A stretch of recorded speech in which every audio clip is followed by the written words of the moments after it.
So, hello po ulit mga ka-Shopee sellers or mga ka-sellers, online marketplace sellers. Ito naman po tayo. I'm CJ Altonaga, your accountant for this day. And my topic for today is yung sales if more than 3 million. Then, ang po-focus muna natin is kapag walang receipts na valid or invoice na valid from suppliers. Kasi marami nga nagtatanong, paano kapag yung invoice namin o yung receipts namin hindi walang binibigay sa suppliers? So, heto po. So, magkakaroon na po ako ng disclaimer ngayon. No? Ang discussion po na ito ay para lang magkaroon kayo ng idea about sa VAT at sa OSD kung more than 3 million ang inyong gross sales. Pero hindi to absolute computation. Ang video na ito ay ginawa ngayong February 2024. Kung meron man na bagong regulation si BIR after this date, maaaring magbago yung computation. Better pa din na kumonsulto ng personal accountant para sa computation na mas akma sa inyong negosyo. So, our agenda for today is yung introduction, yung mga VAT definition, yung mga ano yung mga kailangan mo malaman about VAT.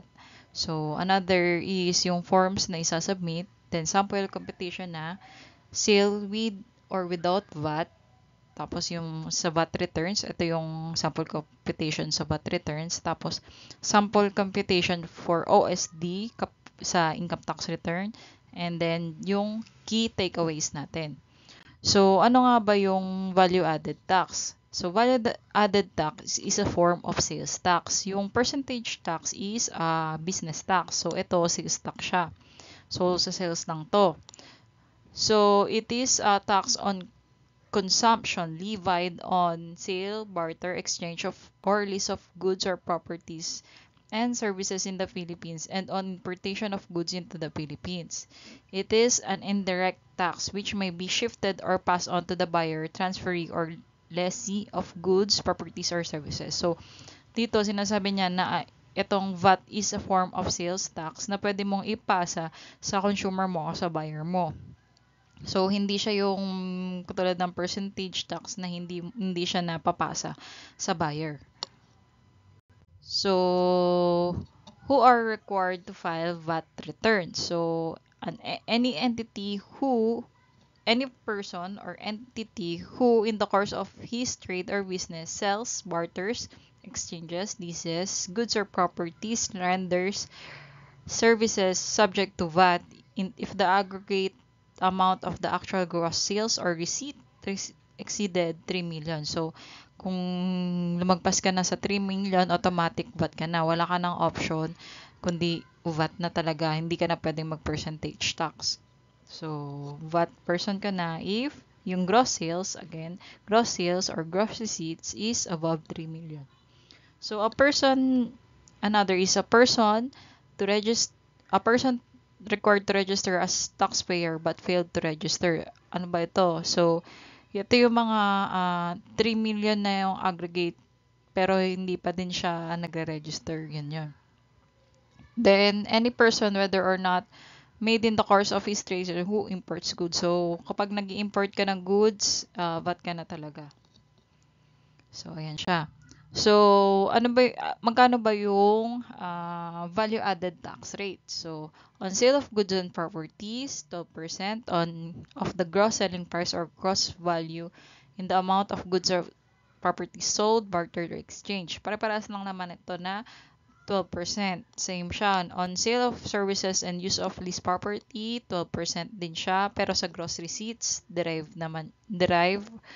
on the sale of, yan, including tapos, ito naman is gross selling price, gross value in money of goods. Yan. Ito naman, parehas ng 12% based on the value of the Bureau of Customs, tariff and custom duties. So, hindi na naman muna natin masyadong i-discuss to kasi hindi naman tayo, or yung mga nag-import dyan, pwede to sa inyo, importation of goods. Kung sabi dito, total value by the Bureau of Customs in determining tariff and custom duties plus custom duties, excise tax, if any, doon siya, 12% siya nun. So, on export sale, kapag nag-export ka naman, 0% ka naman. So, wala, 0% yung VAT mo. Pero, ano ka pa rin, VAT entity ka pa rin. Pero zero rated lang. So, may magtatanong din, what is output and what is input? So, output tax means that VAT due to sale, lease, or exchange of taxable goods or property or services by any person registered or required to, yun, yung sinabi ko kanina yun.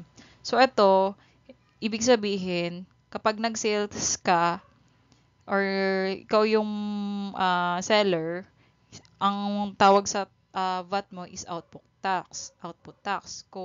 Then, kapag input tax naman, input tax means the VAT due on or paid by the VAT registered on importation, including list. Ito naman, kapag input tax, ibig sabihin, ito yung pinas on sa'yo ni supplier. Yun yung input tax. So, output tax galing kay seller, input tax galing kay supplier. So, eto, ano ba yung mga valid? Kasi 'di ba parang sinasabi niyo na parang sinasabi natin ay hindi naman valid yung mga sales invoice ni supplier sa akin. Ano ba yung ibig sabihin ng valid or hindi valid? So, kapag valid, yan, may name ng corporation, may address, may TIN, tapos may sales invoice, tapos may mga BIR authority to print, date issued, ganyan hanggang sa tapos may naka-disclose din na this invoice shall be valid for 5 years from the date of ATP. So, from the date of ATP niya. Ayan. So, yan, may mga ano pa yan, yung mga details. So, ito, valid to.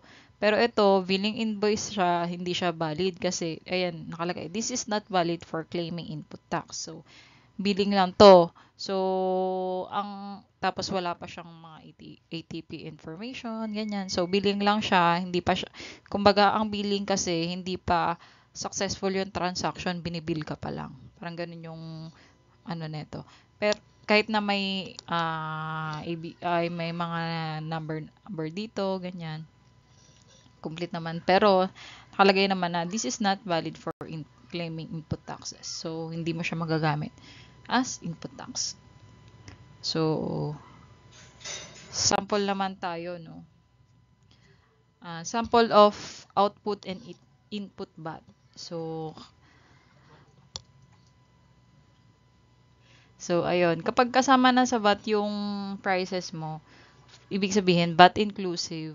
Kunyari, selling price ng shoes mo, selling ka ng shoes, sorry. So, selling ka ng shoes, ang puhunan mo sa shoes is 800, tapos ibebenta mo siya ng 1,000. Kung ang supplier mo ay VATable entities, kunyari, ibig sabihin, VAT registered siya, so, ang cost with VAT niya is 800. Pero, kumbaga yung 800 yung ibibigay mo sa kanya. Pero, hindi pa yan yung cost talaga na without VAT. So, divided by natin by 1.12. Ibig sabihin yan yung 1 is yung cost niya, then 12 yung VAT. So, equals yung actual cost. So, ang actual cost niya is 714.29. Ito lang talaga yung cost nung product niya. Kasi yung VAT input is 85.71. So, ito yung VAT na pwede mong i-claim dun sa VAT returns mo.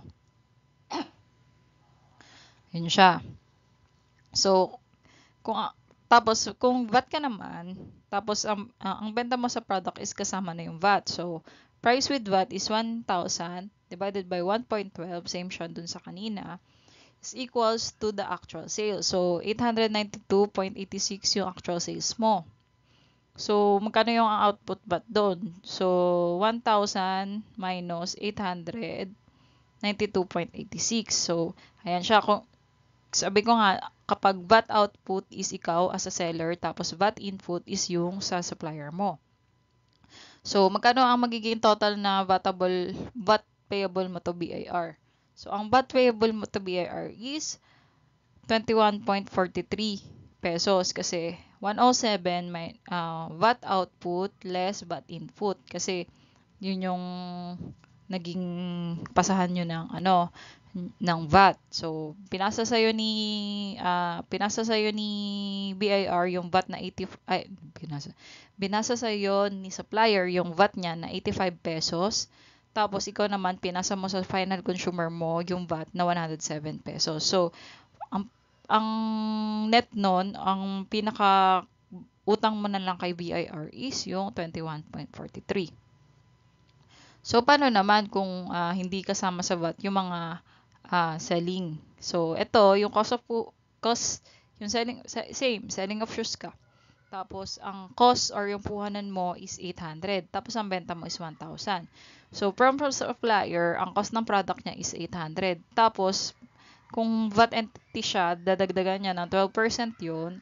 So, ang VAT input is 96. 800 times 12% is 96. So, ang total payment mo kay supplier is yung 800 plus yung 96.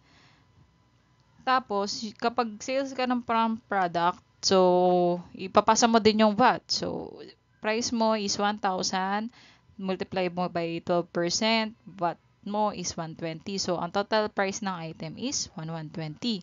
So, kung na-sold yun, ang magiging VAT payable mo is 120, itong VAT output minus yung VAT input. So, 24 pesos. Ganun siya. So, may idea na kayo kung ano yung VAT and input VAT. So, ano-ano ba yung forms mo for submission? So, first is yung quarterly VAT, yung reporting mo ng sales tax natin, which is the output and the input tax. Yan, yung 2550Q. Yung sa percentage is 2551. So, ito, 2550 na Q. Quarterly to pinapasa. After 25th of the next month after the quarter. Yun. So, itong quarterly income tax, reporting siya ng sales, cost of sales, expenses for income tax for the year. So, meron siyang quarterly na 1701Q. First, second, third yan.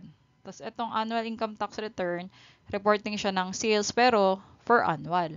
So, meron kang 1701 kung mixed income earner ka or ang nilagay mo is dito mo din i-report kung itemized deduction yung napili mo. So, 1701A kapag purely ka, tapos ang ginamit mo is OSD o kaya yung 8% flat income tax rate.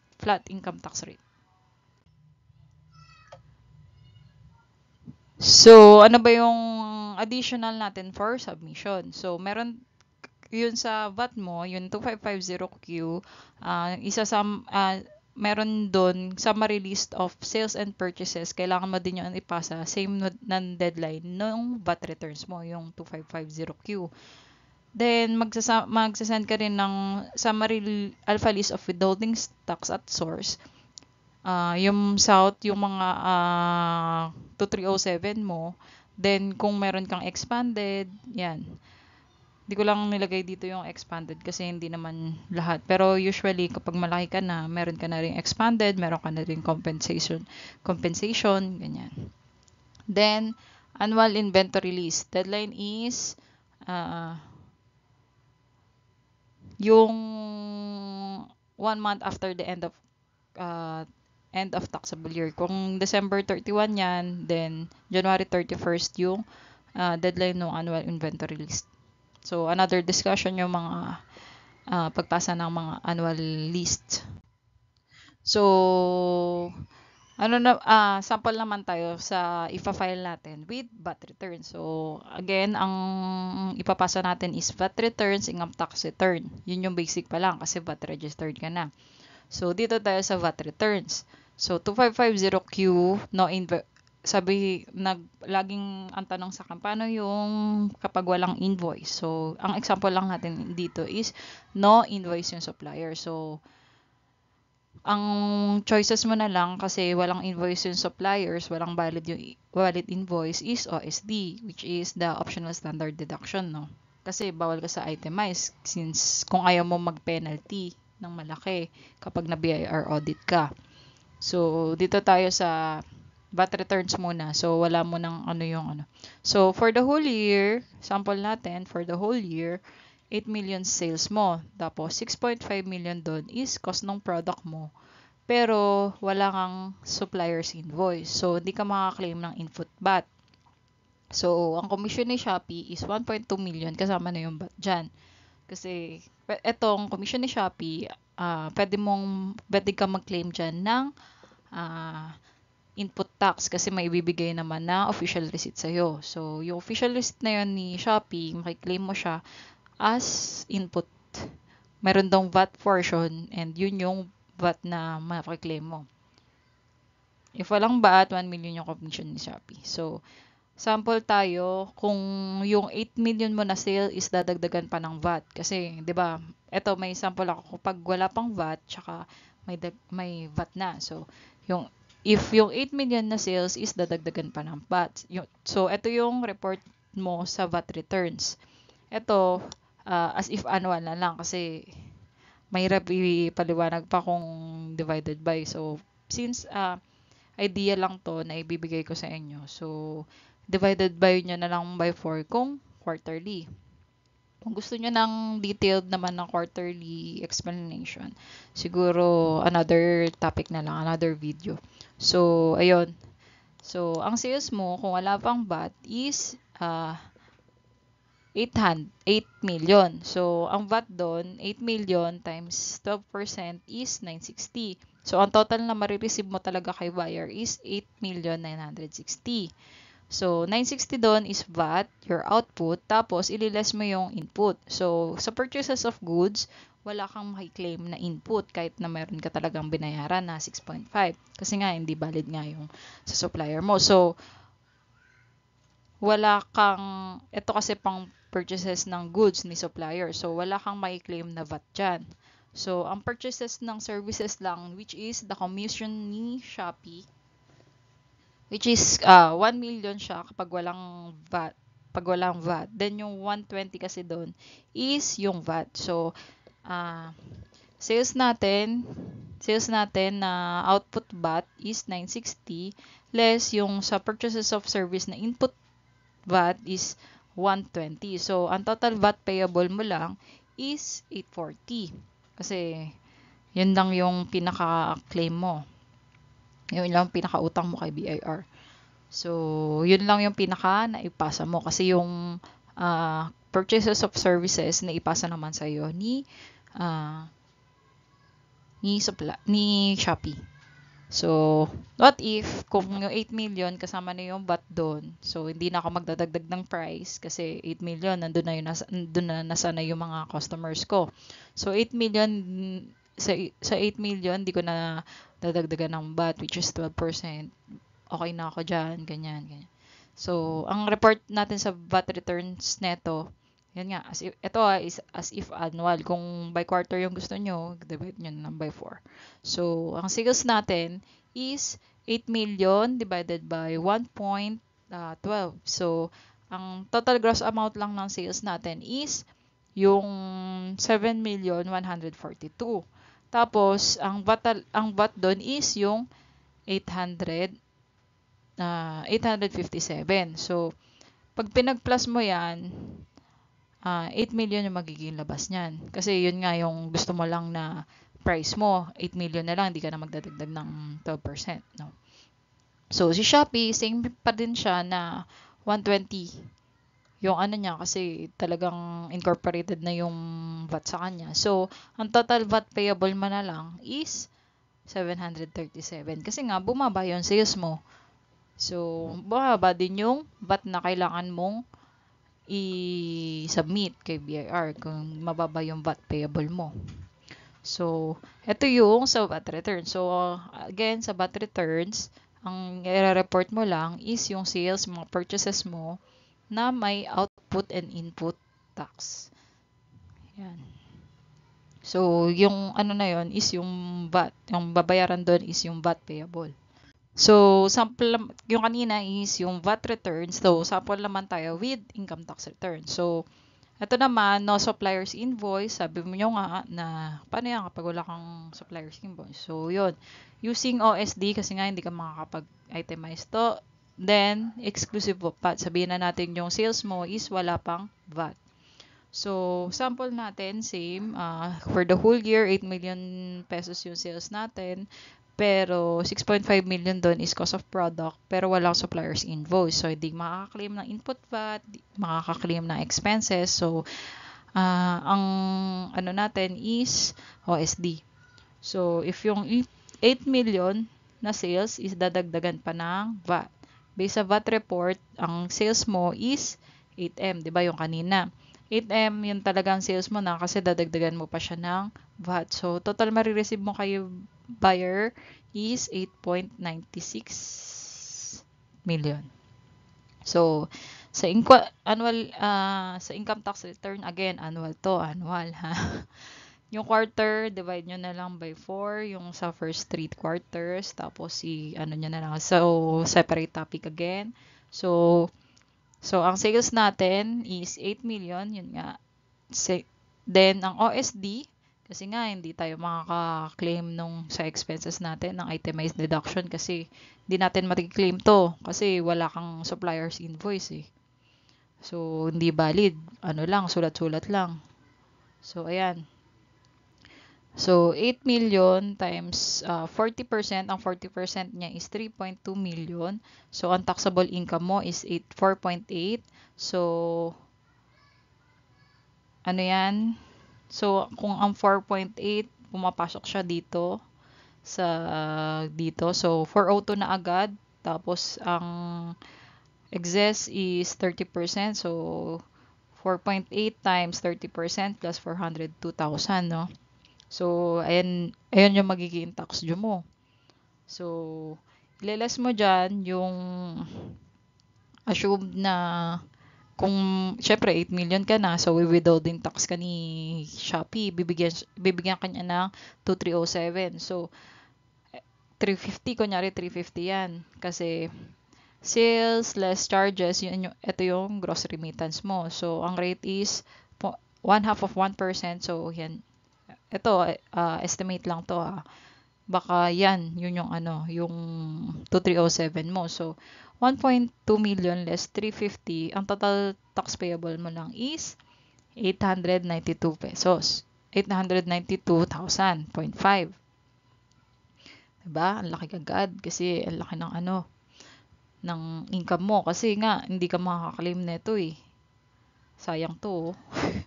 So, ito lang yung makiklaim mo kasi OSD ka, 40%, which is 40%.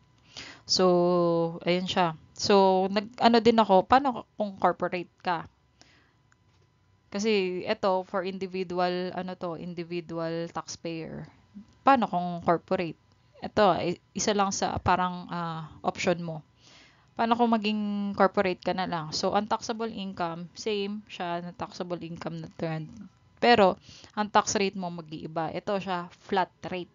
So, 20% siya kung ang total asset mo is below 100 million. And, again, ang total taxable income mo is below 5M.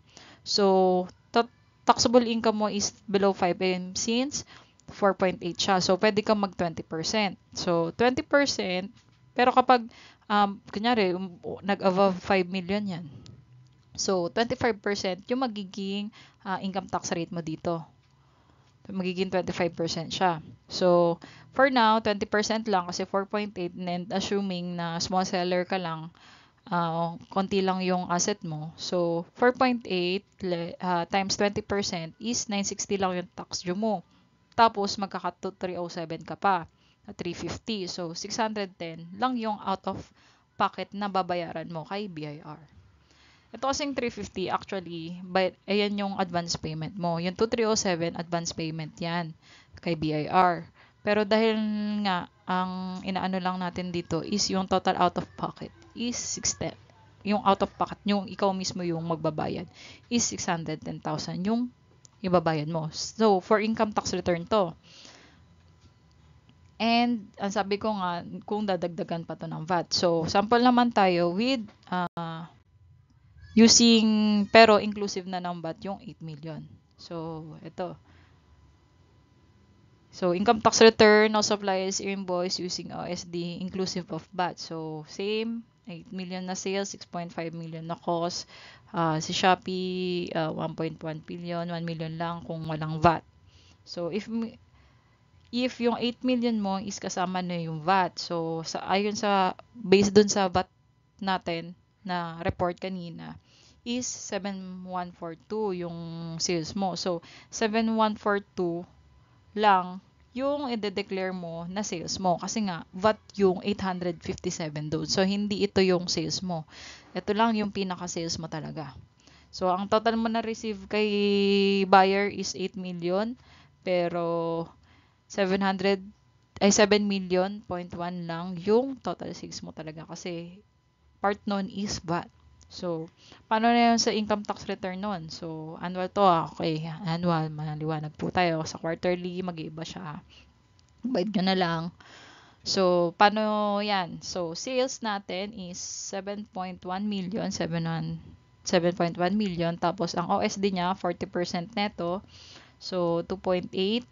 So, ang taxable income natin is 4.2 million. So, magkano yung tax due ulit? Dito pa rin tayo. Dito pa rin tayo pumapatak. So, 402 tapos in excess of 2 million, 30%. So, 30% agad yan plus 402 agad. So, yan. So, less ulit ni 2307 from suppliers, 738 yung babayaran mo out of the pocket mo. So, again, same lang yung computation with 2307. So, what if kung corporate ka? As I said, 20% kasi below 5 million yung taxable income. So, 20% times the taxable income, 800 na lang. So, 507 lang yung babayaran mo kay BIR. Out of pocket na babayaran mo kay BIR. So, ganyan siya. So, in comparison naman tayo. So, if dadagdagan pa ng VAT, so magka-comparison na tayo kasi baka maguguluhan na naman kayo. So, VAT, if individual, VAT payable natin is 840. Tapos, ang income tax payable natin is 892,000. So, ang total na out-of-pocket payment natin is 1.7 million. Kung ang gamit mo is OSD na walang supplier's invoice. So, ang laki niyan. Ang laki niyan. Sobrang laki niyan. Tapos, if corporate ka, yan. So, same lang with VAT payable, pero magkakaiba lang sa income tax payable kasi nga, bababa yung rate mo. So, ang total lang out of pocket mo is 1.4 million. So, paano naman yung sa pangalawang example if kasama na yung VAT sa 7.1M? If individual, ang VAT payable mo is 737,000, tapos income tax payable is 738,000. So, if corporate, bababa lang naman yung income tax payable. Ito lang naman yung magiging difference nila. So, base dito, mas maganda kung magiging corporate ka. Pero yun pa rin, mas malaki pa rin talaga yung babayaran mo. Pero, as I said, dito, maganda yung wala ng VAT kapag kung kasama na dun sa sales mo na kasi mas maliit. Pero sa cash flow mo, parang mas so ayun, tingnan natin sa cash flow natin, no. Kasi yun sa isa kanina, parang yun yung sa mo pa lang, so income tax. So, for parang mas nakakatipid kung hindi ko na lang isasama yung VAT, 'di ba? Kasi sa income tax, maliit lang yung babayaran. So, pero sa cash flow mo, ang matataga ka. So, dito sa cash flow, if dagdagan, ito, yung first, first option, or yung first scenario natin. If yung 8M is dadagdagan pa ng VAT. So, ang sales mo is yung 8 million, expected sales is 8 million, tapos yung VAT neto, 8 million times 12%. So, ang total marireceive mo kay buyer as your cost or yung sales ng product mo, sales of goods, is 8.96 million. So, ilaless natin, since cash flow to, hindi to yung ano. So, ang actual expenses mo na ilalabas is 6.5 million. Tapos, may charges pa ni Shopee na 1.2, 1.1, 0.2, ay, 1.12, yan, million. Tapos, may out of pocket ka pa na babayaran kay BIR sa VAT mo na 840, may babayaran ka pa na 892 sa VAT mo sa income tax return. So, in the end, net loss ka, luging-lugi ka ng 392. So, ang sayang talaga dyan is kung itong si suppliers mo is makiklaim mo. Kasi kung makiklaim mo itong 6.5 million, mababawasan ito kung sakaling ang supplier mo is VAT registered. Tapos, mababawasan din to kasi pwede mo nang i-claim yung 6 million imbis na for 3 million or for 3 million lang yung expenses na sa OSD kasi 'di ba 8 million times 40, 3.2 lang yung pwede mong i-claim as expenses. Ito mo, 3.2 minus 6.5, malaki yan. 3.3 million din yung kung makukuha mo pa sana. So, itong dalawang to, mababawasan yan. So, ayun siya. So, pag corporated lang ang mababawas, so, ang lugi mo lang is 110,000. Siyempre, yung pagod mo pa, ano ka ba kung pagod ka na. Tapos, yan lang, malulugi ka pa pala dahil sa cash flow mo, lugi ka pa. So, ayun lang. Yun lang naman sasabi ko. Sorry naman. So, ayun. And another is yung if kasama na yung VAT sa 8M. So, sales mo is 8 million kasi nga as if kasama na yung VAT dito. So, ito na yung marireceive mo mula kay buyer. So, ang actual expense mo dyan is 6.5. So, ang Shopee charges is 1.1 million. So, ang VAT payable natin is ito. Ito yung mga out-of-pocket na expenses mo. Same lang siya pag corporate and individual. So, ang income tax mo, bababa sa corporate. Ito lang magiging difference niya. So, in the end, dahil nga hindi ka nag-additional na bayad ng VAT, malulugi ka ng 1.1 million kapag hindi ka nagdagdag ng presyo. So, for corporate, ang lugi naman is 864 million. So, ganun yung yung scenario niya. Malulugi ka sa VAT payable. So, parang ito, idadagdag mo lang yung VAT na sana makukuha mo sa 960. Diba? So, ayun nga, lugi ka kapag hindi ka pa nagdagdag ng 12%. So, ayan, ang laki ng, parang nagnenegosyo ka lang para makabayad ng mga expenses mo. Ayan. So, ayan. So, ang suggestion ko talaga dyan, key tips and takeaways natin, since malaki na yung sales mo, it's better na makahanap ka ng supplier na compliant din with BIR para mas makatipid ka kasi makiklaim mo yun as expenses mo. So, yun talaga yung pinaka-goal mo. Dahil lumalaki ka na, you have to claim all the expenses kung kaya mong suportahan lahat ng invoices, ng resibo. I-legal mo na lahat. So, ayun. Siyempre, kapag malaki ka na, dapat yung supplier mo malaki din and compliant din with the BIR. So, ganun siya. So, yun din, di ko lang, ayan, kapag ganito kay business mo, it's better na mag-seek ka na talaga ng help sa accountant.